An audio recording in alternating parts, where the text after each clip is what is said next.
Salut à vous.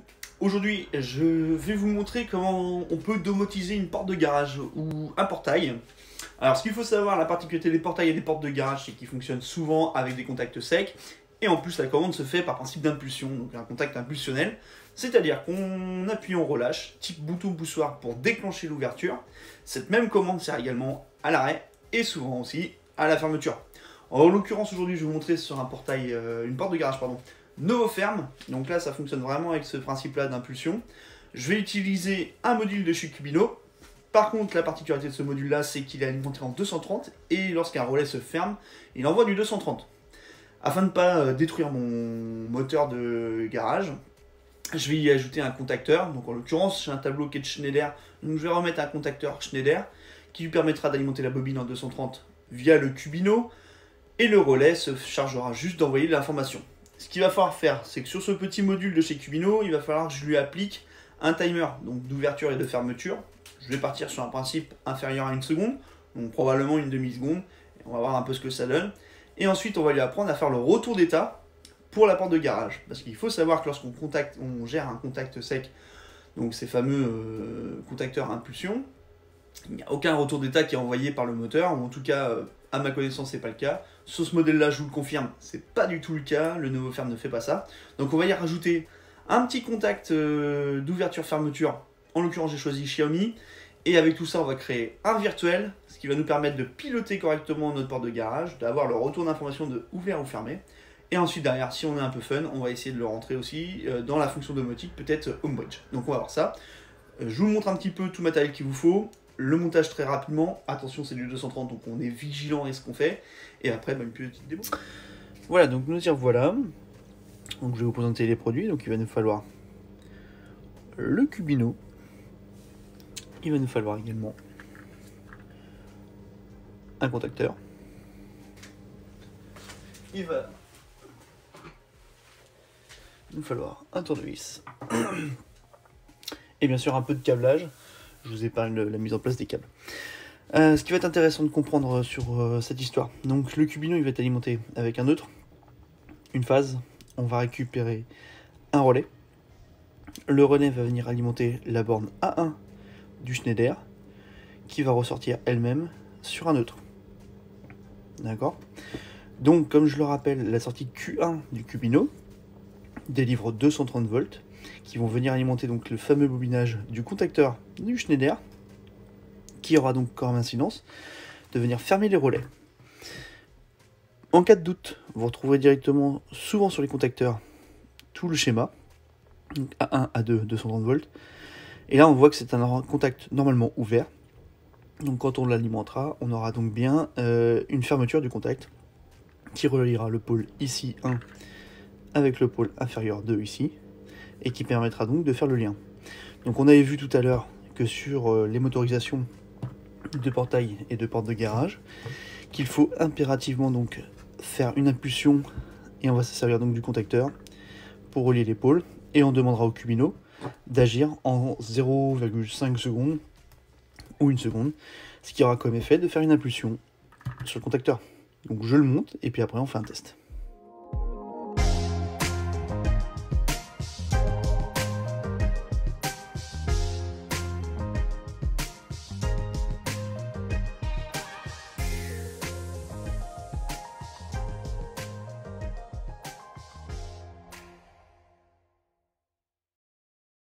Voilà, maintenant que notre module est inclus, on va le paramétrer.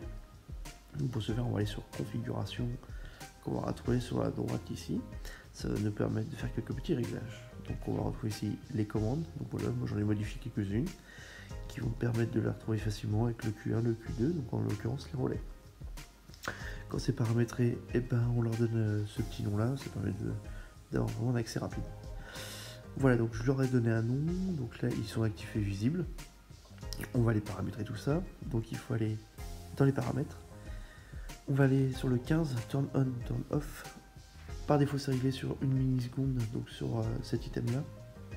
Sur 1 seconde, pardon.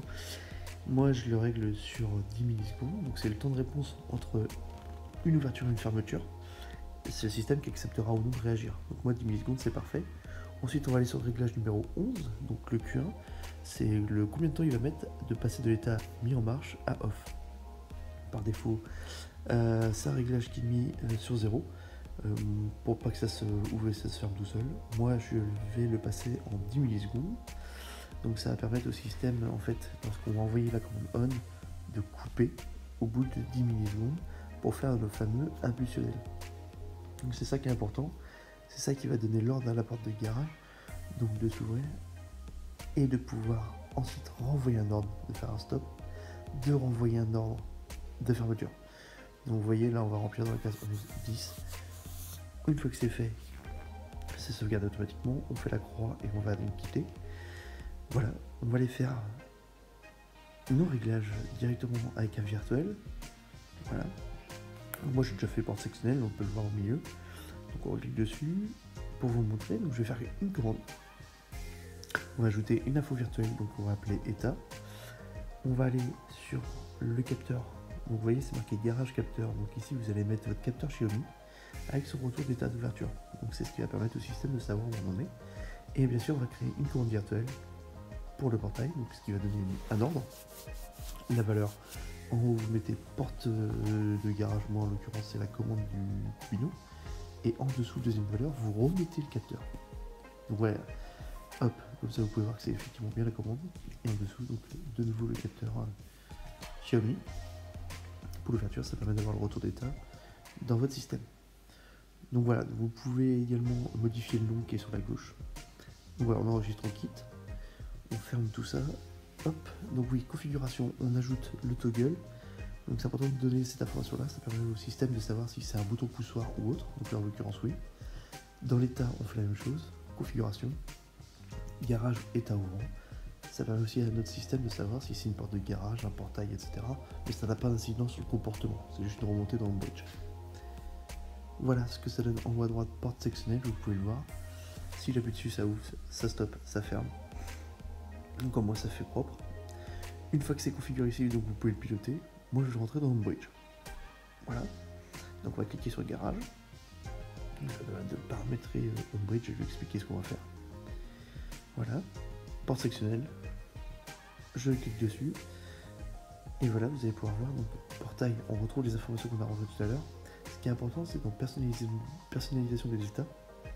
Ouvert 1, fermé 0. Le reste, vous enlevez tout, vous ne mettez pas. Parce qu'on n'arrive pas à avoir une remontée seconde par seconde. Une fois que c'est fait, on retourne dans les configurations, on redémarre le daemon et c'est réglé. Voilà, donc maintenant si on fait un essai, donc je vais prendre le contacteur 1, je fais voilà, on entend le relais, je rappuie, ça stoppe, troisième essai, ça ferme. Tout simplement.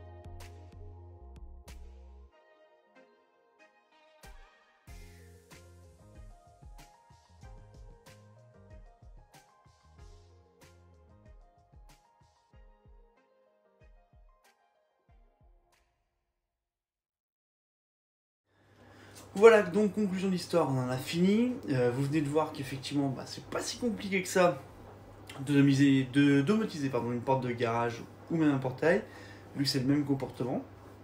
Le plus simple après, effectivement, c'est de rentrer dans JDOM. Derrière, on crée donc ce fameux virtuel avec le retour d'état d'un de nos capteurs de présence d'ouverture. Une fois qu'on rentre tout ça, on peut créer donc un toggle pour travailler sur la porte de garage. Et puis ensuite, vous pouvez le rentrer dans vos appareils Android ou autres marques et fonctionnel sous Homebridge aussi. Donc, ce qui fait que ça vous permet de faire pas mal de petites choses. Dernière particularité, lorsque vous rentrez ce produit-là sur un appareil iOS ou Homebridge, vous avez la possibilité, si vous avez CarPlay avec la suggestion série, de pouvoir directement ouvrir votre porte de garage à une distance de 200 mètres environ lorsque la suggestion apparaît, sous réserve que vous ayez assez de 3G ou 4G. Et ça vous permet de l'ouvrir à l'avance. Voilà, donc c'est terminé. Merci. J'espère que ça vous servira et que ça fonctionnera bien chez vous. En tout cas, moi, il n'y a pas de raison. Moi, ça marche plutôt pas mal. Je suis très content. Donc, à une prochaine. Ciao, ciao.